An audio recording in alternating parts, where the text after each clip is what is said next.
all of us, right? Give me an example of one little thing that bothers you in your home with somebody there. Children, husband, wife, something small, okay? Please, can you understand what I'm saying? Anybody raise your hand and tell me one thing that bothers you in your home. Somebody, please. Yes. You're constantly talking. Just talking. Just bothers you. So you get resentful. Can you imagine? Just because somebody's talking. How many get frustrated because they did not put the lid in the bathroom, up and down? Anybody? How about the clothes of the children thrown all over? How about the shoes of the husband somewhere where they're not supposed to be?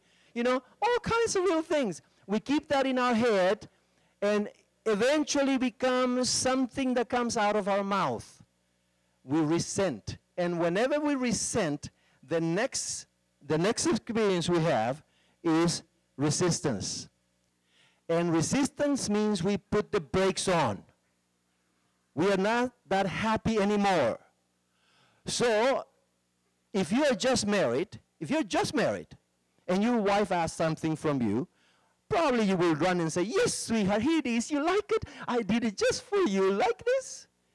But if you're resenting your wife, and she asks you to do something, you probably say, yes, darling, I'll do it.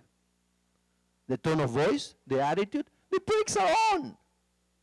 And that happens to anybody that keeps resentment. We refuse to play, to please, we refuse to satisfy, to help the other person be happy. It's like we are putting the brakes on.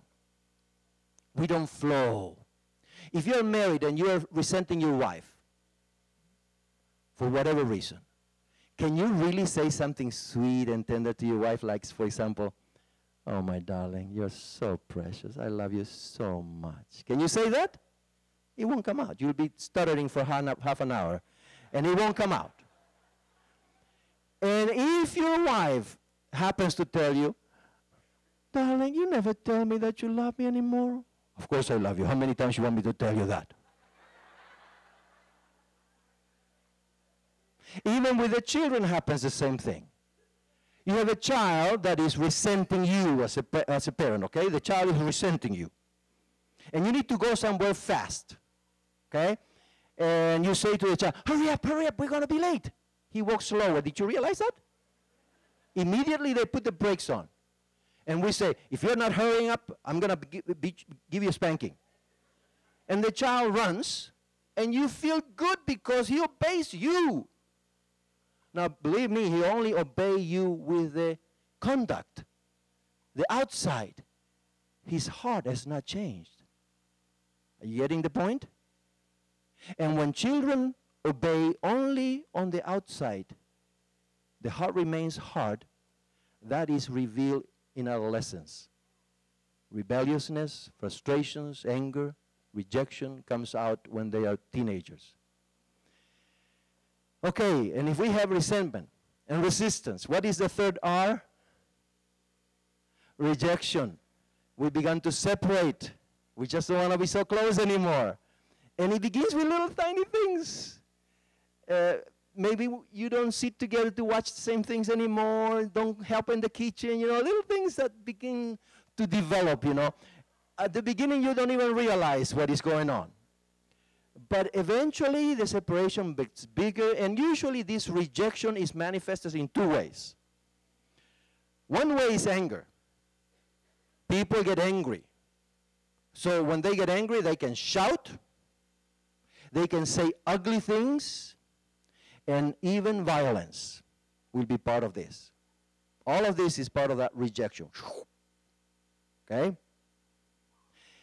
Or they can take the other route, which is emotional apathy. And they say, I don't care. Do whatever you want. I'll live my life, you live yours. And this affects all kinds of relationships. Could be husband-wife, could be parent-child, could be friends, anybody. The point comes that you keep on acting this way, and more the rejection manifests itself, and eventually we come to what? Divorce. Yeah. Often, these three R's settle already when we are little children. And they begin to accumulate and become stronger when we are adolescents. But we put on a facade that we are so good. And then we enter into marriage. And you know what happens? All of that is inside of you accumulated, any little thing or nothing can trigger it, and it will come out with the power of a tornado or a hurricane, destroying the person next to you that is totally innocent, has not done anything. But the volcano power is inside of you, built up from years, because you have not learned to deal with that and have that clean. Thank you. Now, in my case, I grew up in Argentina.